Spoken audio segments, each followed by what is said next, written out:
Oi, galerinha do nono ano. Então, ó, a nossa atividade de hoje vai ser lá na página 206 e 207, certo?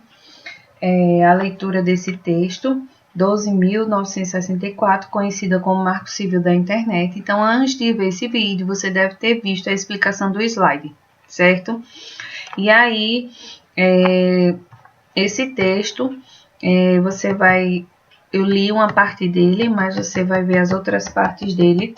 Ó, veja aí, capítulo 1, disposições preliminares. Vimos o artigo 1º, o artigo 2, que é dividido em incisos 1, 2, 3, 4. Essas reticências é porque continuam, mas aí no texto ele está cortado, certo? Mas a lei é bem maior do que isso. Isso aí é para mostrar. O artigo 4º é dividido aí em incisos 1, 2, 3, 4, na página 206. Seguindo aí, ó, esses 3 reticências aí, porque tem continuação antes, mas aí foi cortado. O capítulo 2, dos direitos e garantias dos usuários que utilizam a internet, certo? Ó, divide aí no artigo 8, a garantia do direito à privacidade e à liberdade de expressão nas comunicações é condição para o pleno exercício do direito do acesso à internet. O parágrafo único, que eu falei para vocês que pode existir também, são nulas de pleno direito as cláusulas contratuais que violam o disposto no caput, tais como que implica ofensa à inviolabilidade ao sigilo das comunicações privadas. Então, é proibido qualquer pessoa violar algo privado, certo? Pela internet. Em contrato de adesão, não oferecem como alternativa ao contratante e a doação do foro brasileiro para a solução de controvérsias decorrentes de serviços prestados no Brasil.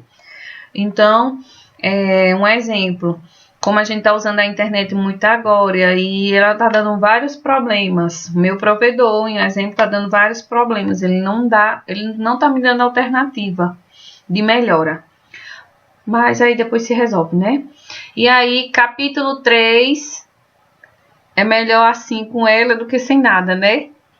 O capítulo 3 é dividido aí capítulo 2, capítulo 3. Capítulo 2, ele dá o título dos direitos e garantias dos usuários. Capítulo 3, da provisão de conexão e de aplicações de internet.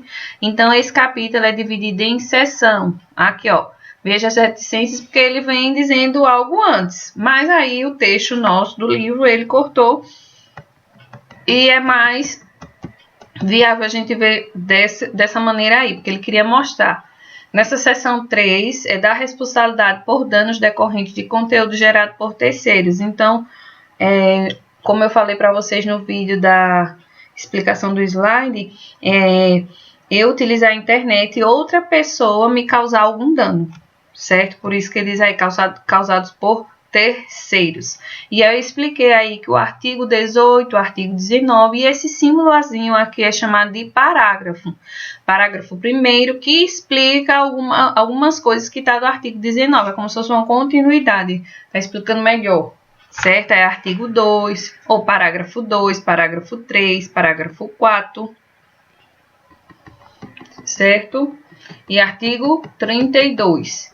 E aí eu falei das considerações finais, que vai ter quem foi que emitiu a lei, sancionou, quer dizer, aprovou a lei, as pessoas, a data que foi aprovada, e ele faz referência à independência e à República do Brasil, certo?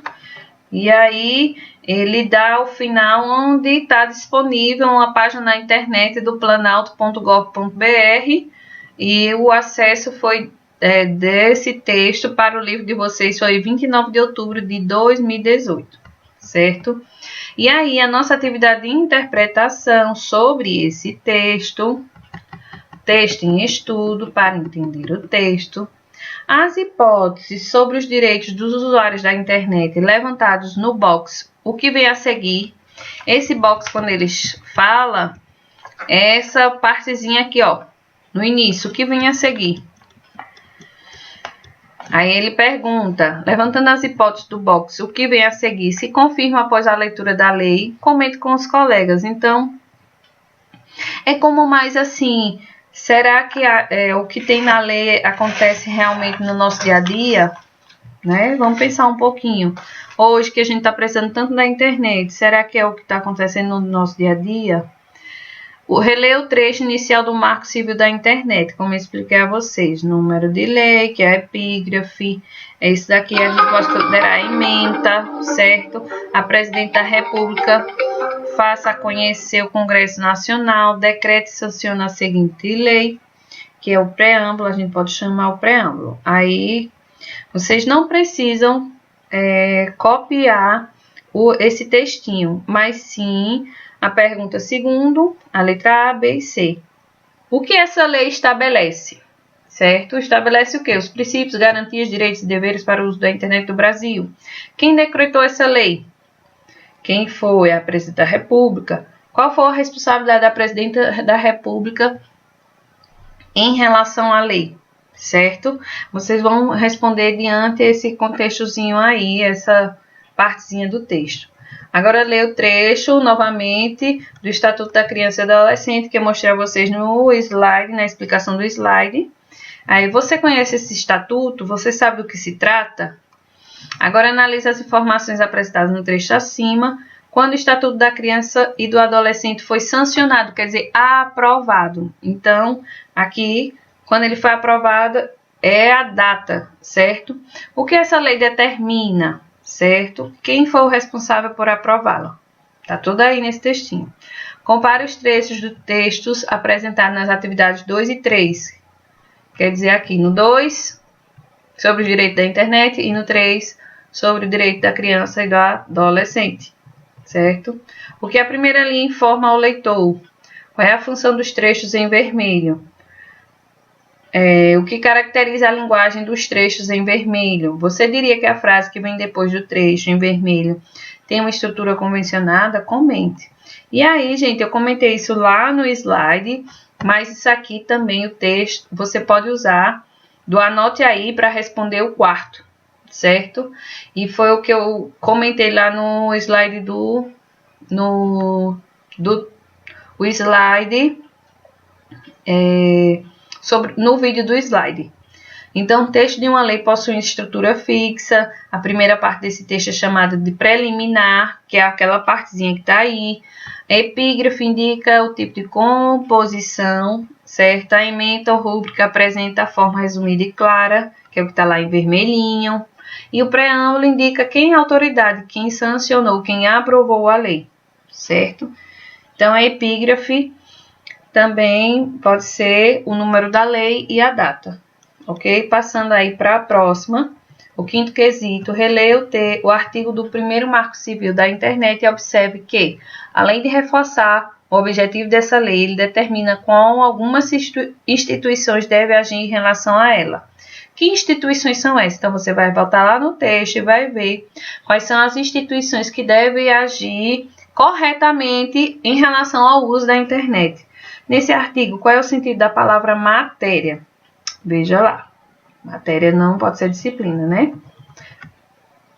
Além da parte preliminar, o texto de uma lei é composto da parte normativa, que eu mostrei a vocês lá no slidezinho nosso, que foi essa aqui. O conteúdo, que é essa parte